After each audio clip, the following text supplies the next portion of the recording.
यदि महात्मा गांधी के हाथों लिखा कुछ ऐसे खत सार्वजनिक हो जाए तो बवाल मच जाएगा, जिनकी नीलामी जुलाई 2012 के दौरान लंदन में होने वाली थी। लेकिन इस नीलामी को रुकवाकर इन चिट्ठियों को भारत सरकार ने 7 करोड़ में खरीद लिया।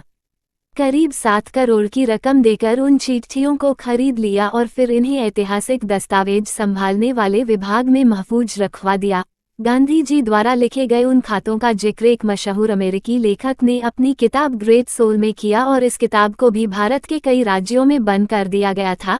दरअसल गांधी को लिखे खत एक सवाल खड़ा करते, सवाल कुछ ऐसा कि क्या अपने जीवन के एक दौर में किसी पुरुष के साथ महात्मा गांधी के आपत्तिजनक संबंध थे। ये गांधी ने दक्षिण अफ्रीका में रहने वाले एक शख्स को लिखे थे जिसका नाम था हरमन कालीनबा था। हरमन कालीनबा एक आर्किटेक्ट और बॉडी बिल्डर होने के साथ साथ उसे समय का एक धनवान व्यक्ति भी था। दक्षिण अफ्रीका में रहते हुए नौजवान गांधी की मुलाकात कालीनबा से हुई।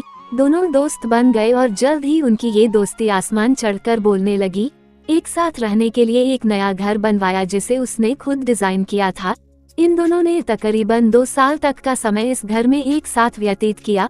कालीनबा को गांधी इस कदर अच्छा लगने लगा कि उसने जोहानिसबर्ग के पास मौजूद अपना 1000 एकड़ खेत भी गांधी के नाम कर दिया। अब गांधीवादी लोग भले ही इसे महज दोस्ती का नाम दें, लेकिन खुद गांधी अपनी आत्मकथा में कालीन भाग को अपना सोलमेट यानी कि आत्मा का साथी बताते हैं। बहरहाल दोनों एक दूसरे से उस समय अलग हुए जब 1914 में गांधी और कालीनबा एक साथ भारत आ रहे थे, लेकिन पहले विश्व युद्ध के चलते भारत आने की इजाजत नहीं मिली, जिसके बाद दोनों एक दूसरे को पत्र लिखा करते थे और यही वह पत्र है जो कि गांधी के चरित्र पर।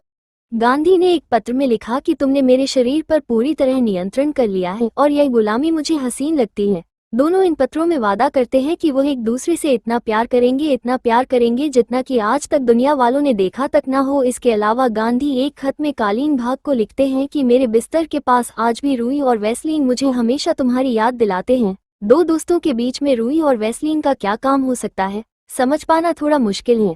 उन्होंने कालीनबा से खत में वचन दिया कि तुम कभी किसी महिला की ओर ललचाया निगाहों से नहीं देखोगे। एक खत में उन्होंने लिखा कि मैं कभी कल्पना भी नहीं कर सकता कि पुरुष और स्त्री के बीच इंटरकोर्स इतना बदसूरत हो सकता है। गांधी ने अपनी पत्नी को सबसे जहरीली औरत बताया। इन पत्रों को आधार बनाकर लेडी बैथ में अपनी किताब ग्रेट सोल में दावा किया कि हरमन कालीनबा के साथ रहने के लिए ही गांधी ने अपनी पत्नी से किनारा कर लिया और ब्रह्मचर्य धारण कर लिया।